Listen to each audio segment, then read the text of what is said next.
Snow White and the Seven Dwarfs.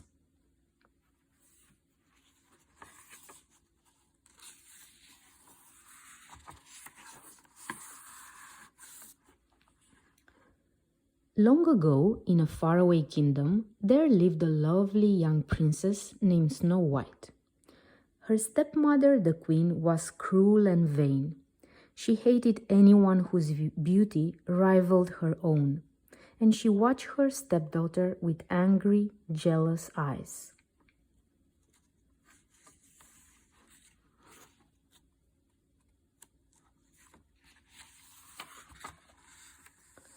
The queen had magic powers and owned a wondrous mirror that spoke. Every day she stood before it and asked, "Magic mirror on the wall, who is the fairest of the all?" And every day the mirror answered, "You are the fairest of all, O queen, the fairest our eyes have ever seen." As time passed, Snow White grew more and more beautiful, and the queen grew more and more envious. So she forced the princess to dress in rags and work in the kitchen from dawn to dusk.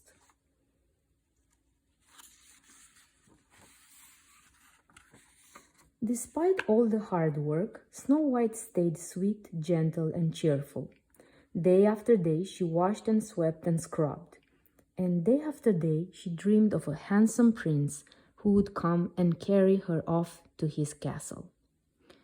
One day, when the queen spoke to her mirror, it replied with the words she had been dreading. "Fair is thy beauty, Majesty, but hold, a lovely maid I see, one who is more fair than thee, lips red as a rose, hair black as ebony, skin white as snow." "Snow White!" shrieked the angry queen. "She must be destroyed."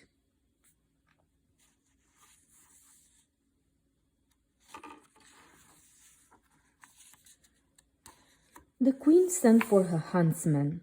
"Take Snow White deep into the forest," she said, "and there, my faithful one, kill her." The unhappy man begged the queen to be merciful, but she would not be persuaded. "Remember my magic powers," she warned. "Obey me, or you and your family will suffer." The next day, Snow White never suspected that she was in danger, went off with the huntsman. When they were deep in the woods, the huntsman drew his knife. Then suddenly he fell to his knees. "I can't kill you," he sobbed. "Forgive me, my sweet princess. It was the queen who ordered this wicked deed."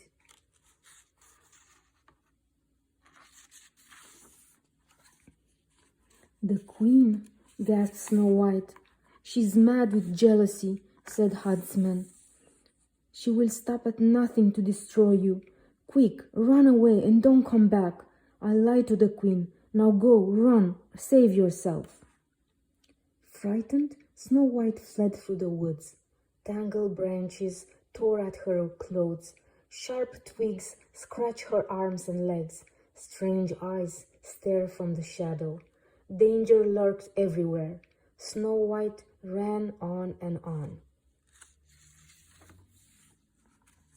At last, Snow White fell wearily to the ground and began to weep.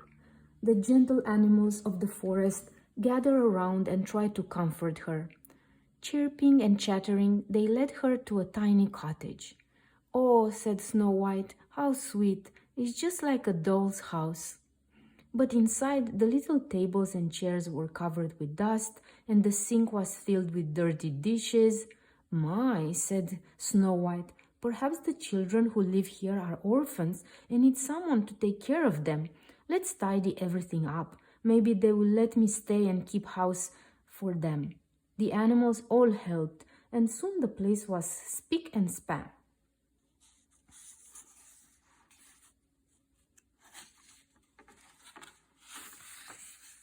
Meanwhile, the seven dwarfs who lived in the cottage were starting home from the mine where they worked.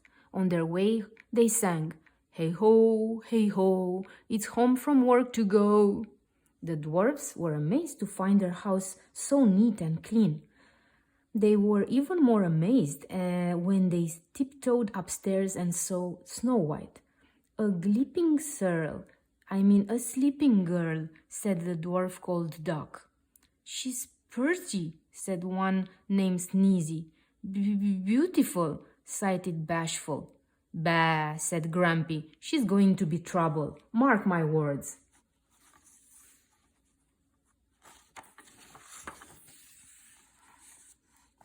Snow White woke up with a start. Why, you are not children, she said when she saw the dwarfs. You're little men. The dwarfs gathered around her. I read your names on the beds, said Snow White. Let me guess who you are. You must be Duck, and you must be Bashful, and there's Sneezy and Sleepy and Happy and Dopey, and you must be Grumpy. When Snow White told the dwarfs of the queen's plan to kill her, they decided that she should stay with them. We're asking for trouble, huffed Grumpy. But we can't let her be caught by that wicked queen, said the Duck. The others all agreed. That night, after supper, they all sang and danced and made merry music. Bashful played the concertina.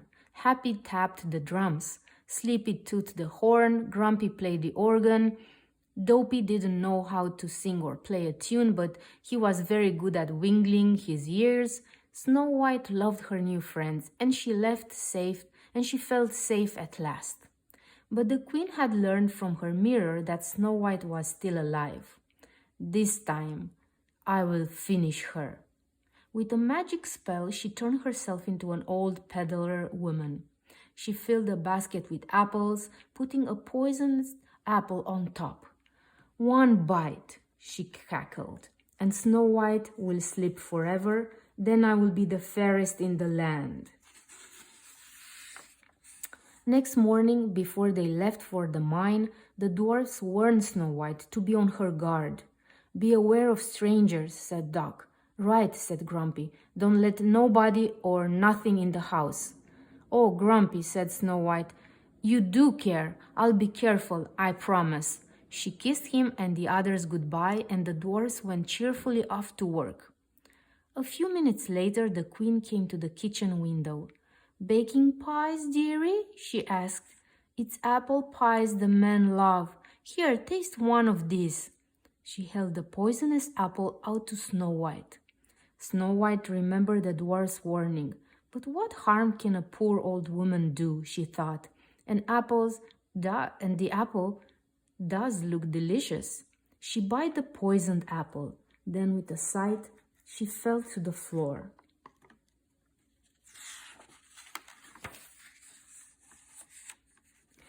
Told by the birds and animals that something was wrong, the dwarfs raced back to the cottage. They saw the queen sneaking off, and they ran after her. As storm clouds gathered and rain began to fall, the dwarfs chased the queen up a high rocky mountain. Up they went to the very top.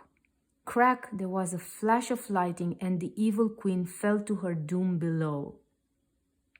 But it was too late for Snow White. She was so beautiful, even in death, that the dwarfs could not bear to part with her.